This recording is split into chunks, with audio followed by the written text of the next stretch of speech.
what is my region selection criteria, right? So let's say I want to host some application, and if I want to host an application, I would be needing some place to store that's data, its architecture patterns, its content, its code. So I need to select a region. So first criteria for region selection you should be considering, that is compliance. Lots of time there is a legal requirement from the countries where you are operating that you should keep your data within that country. So you should always be thinking about compliances first. Like if I share a very recent example, I'm sure some of you know about that, but let me quickly bring it up. There was some issue recently with MasterCard in India. Probably somebody followed it. What was happening? MasterCard was allowed to do business, but then they were asked to store data within India for all the transaction happening in India.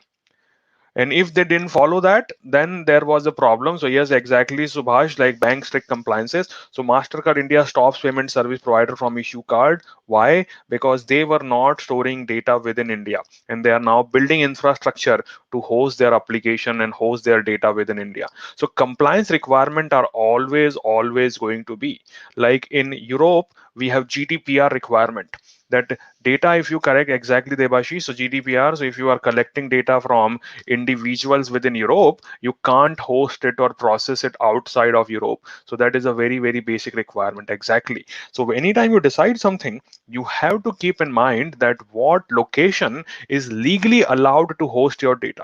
Now, AWS will ensure. So if you said that, hey, I am going to use, give me a minute, please. One more minute, please.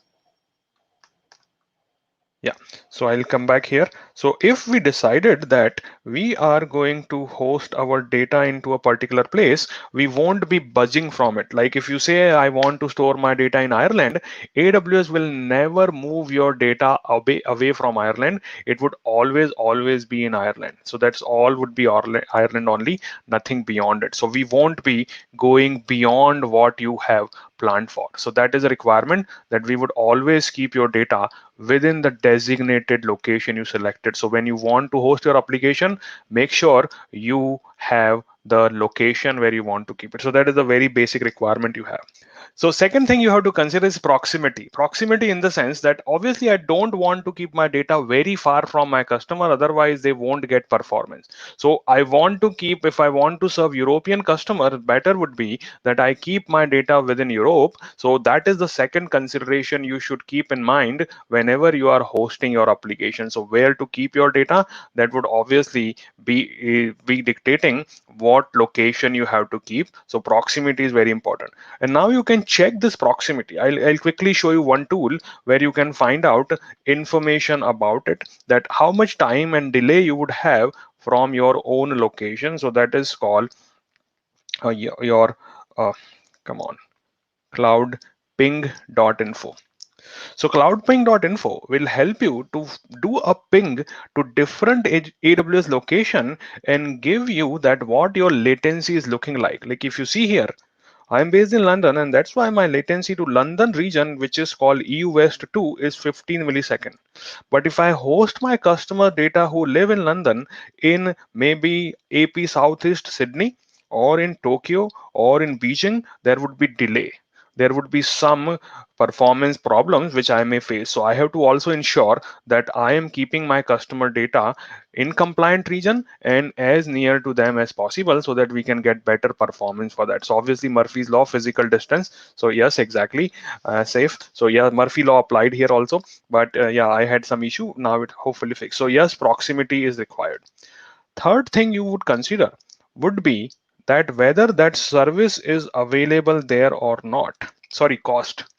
See, cost is different. Do we also keep maximum user base while choosing region? Vijay, it doesn't work like that. You say what you need and AWS will provide you. That's all. You do not worry about how many number of users. So you design your application obviously for scalability, but you do not base your decision based on how much bandwidth AWS has. You say what you need, and we may be able to give you. We will talk about that in a minute, right? So what is happening here? It is That was a HTTP ping, not a ICMP and TCP. It was a HTTP endpoint which we pinged using the cloudping.info. Third thing is cost. Obviously, cost is different. Why cost is different? Think about it. Rental cost in London would be different than Belgium. It would be different in Sydney. It would be different in Tokyo. Electricity would be different. Cost of manpower would be different. Taxation would be different. And that's why the cost is different in different places for the same services. So you can check that and say, we would be keeping our services in EU, Europe, because my customers are there, but I would keep backups into some other place because the price is cheaper there. So yes, price makes a difference, and you can check that even before you start using it, using something called AWS simple monthly calculator. So there is a tool by which you should be able to predict the prices for your application. So let me go ahead and start using something called simple monthly calculator. Give me a minute. I'll open it. So here page, and you should be able to get to the pricing page. So we are now going to Amazon Web Services simple monthly calculator. Open to anyone. Anyone can get started with it, and we will share link into the resources section today. So let's take some simple example. I want to store data in a service in Amazon which is called Amazon S3, simple storage service. So my requirement is that I want to store my data into a S3 service, and I have selected here currently North Virginia as my region. Let me store S3 data. So this is your North Virginia region, and I'm trying to store data into S3, and we will see how much money I have to pay for storing data into S3. Give it a few seconds. It is loading, and see this. So I have S3 standard, and let's say I keep 10,000 GB data. This number I have put here, 10,000 GB, and it will tell me the cost. See this, 10,000 GB, my cost is going to be 289.13. It is using EC2 also. Let me reset everything. So let's just calculate only, we can talk about only S3, right? So let's focus on that. Let's reset. There's nothing now, no cost, as you can see, zero. And now I'm selecting S3, and let's store 10,000 GB data there.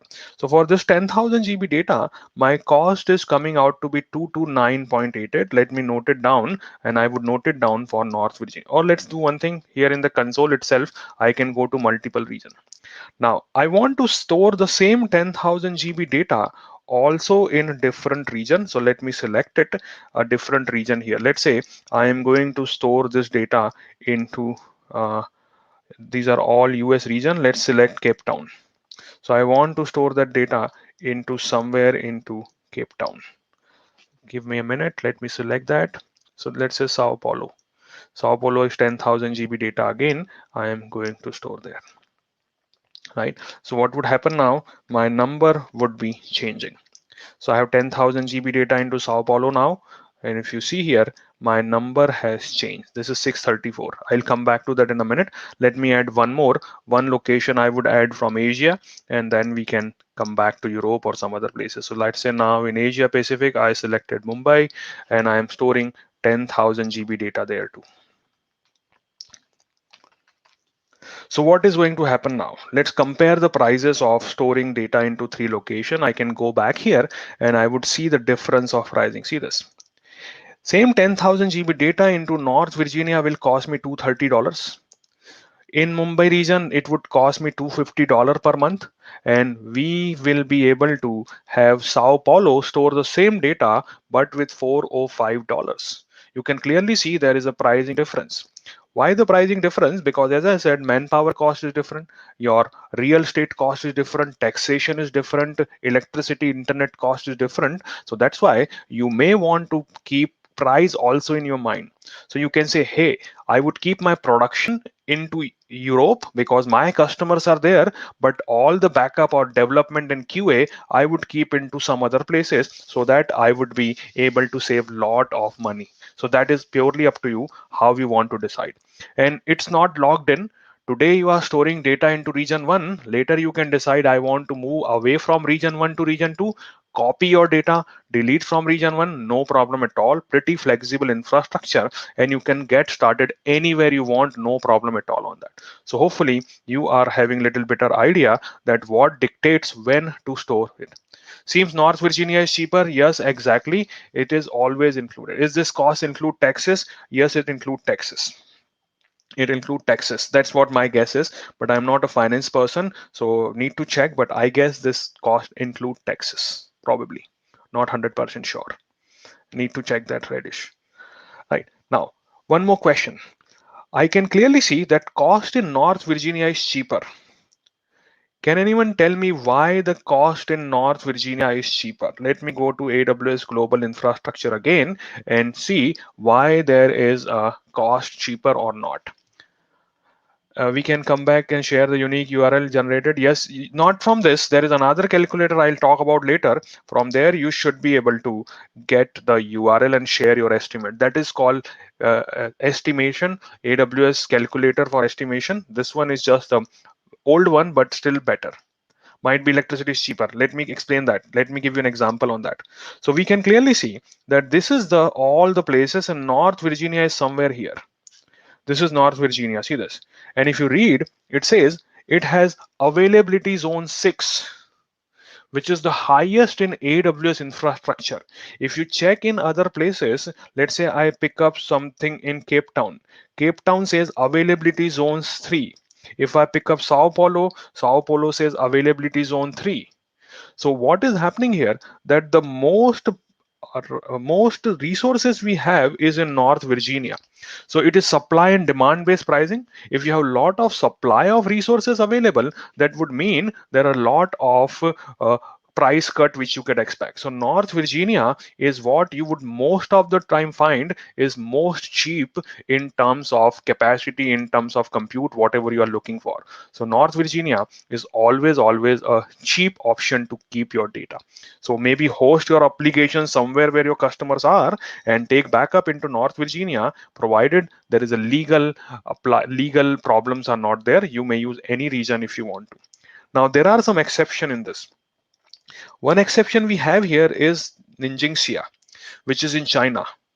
So China has some policies that not everyone can get started with China region right now. You need to get approval to get started. So Beijing and Ningxia, which are in China, you can't directly use, and same applies to something called GovCloud. So in government cloud, which is hosted in US only for US government entity, you and I cannot directly host our application there. So we need to have some licensing, we need to have some approval before I can get started with that. So let me quickly show you that if I go to my service console, which is I am logging into aws.amazon.com, all the regions would be listed for me, but not government cloud and not China, because I have not signed up for them. I have not got approval for that. So what I'm doing right now, I'm signing into AWS console, and I'll quickly show you how this region table looks like. Don't worry if you do not get all the idea about this. We will discuss this in detail. We will talk more on how all these things work. Let me just get started by logging into AWS console. We will talk more on this AWS console as we move forward into the training. Right. So here is what my AWS management console is coming up. This is a graphical interface by which you are able to run your application and manage your services. Right. So what is happening here? If you see, this is Ireland, and here I can see all the regions: North Virginia, Ohio, Cape Town, Hong Kong, and all the stuff. But I do not see China and Ningxia. I do not see Beijing, I do not see GovCloud, because I am not allowed to have resources there. Right now, I am not approved. My account is not approved for it. So you need to get special approval before you could host something into China. Right. Now, coming back to my question, that why North Virginia has this many resources. So if we already saw that in North Virginia, we have 6 availability zone, and we have a lot of resources available. And obviously you will find they are much cheaper when you run. Why not? Why? Because we have a specific reason there. Let me explain. Why Amazon made so much capacity available in North Virginia? Anyone? Let me explain. AWS first started there, Gautam. Yes, but why? So I agree that we started there, but what was the reason for that? Let me explain that reason, technical reason behind it. If you see this map, which I am displaying right now, this map is our transatlantic cable. This is the physical cable, under the sea cable, in which internet traffic flows. So if you look at this map, you can clearly see that most of these cables which are coming up, they are meeting at this point. So if I host my application here, then I have better connectivity to US. I have better connectivity to Europe also. So this becomes like a central hub. So not only AWS, you would find lots of companies are keeping this thing in that. So this is a transatlantic map, where is basically all the submarine cables all over the world connecting, and some of them are maybe maintained and owned by AWS. And that's how we have started using our services in North Virginia to give the best possible performance to our European customers as well as to our US customers. So that is the technical reason for keeping that data there, right? All right, good, interesting, isn't it? Okay, last thing which you may should be considering for region is service availability. That whether that service is available in that region or not. We want to make sure that we try to keep services all the places, but there would be some services which are available only that specific region. So that can also be a factor I should consider when I host my services. Let me give you a quick example. So I'm going to management console, and let's say I select a service called config. Just giving an example, so don't worry if you do not understand config, that's completely fine. So I'm coming here and I am selecting config as a service, and what I would find here that config is available in all the regions. So this is my config service, and if I go back and check a dashboard, I would be able to see that config can be enabled in any place I want. Here if you see, all the regions are available, right? But let me go to another service, let's say called connect. We have a service called Amazon Connect. Let me go to that service called Amazon Connect, and we will see if this service is available on all the places or not. So we can see that, right? So let it come. It's little slower today. I don't know why. I'm doing streaming in the full 1920 setting. Probably in the next time I would have little lower resolution, so I would have a better performance from my laptop. So I'm having a service now called Amazon Connect. Let's see what happens when I select this particular service. We will clearly see it will tell me that this service is not available in all the location, and that's why my region is unsupported. So see this. So not all services may be available in all the places. So make that also into consideration that where to host your service. And we host a table called AWS Regions table, and there we put a list of what services are available and where you can find individual services. So make sure you also consider this before you start hosting your customers or your own workload. So we have a region list and we talk about all the services there. So go ahead and check that. There is a region table, and in this table we maintain a list of services which are available in a particular region. So that is a very interesting thing to keep in mind. Only then you would be able to use it. So here you can select which region you are looking for, and you can select whether that service is available or not. So to summarizing it, these are the four factors you should consider: compliance, proximity, cost, and service availability. So hopefully everyone has now a better understanding on what a global infrastructure is made up of.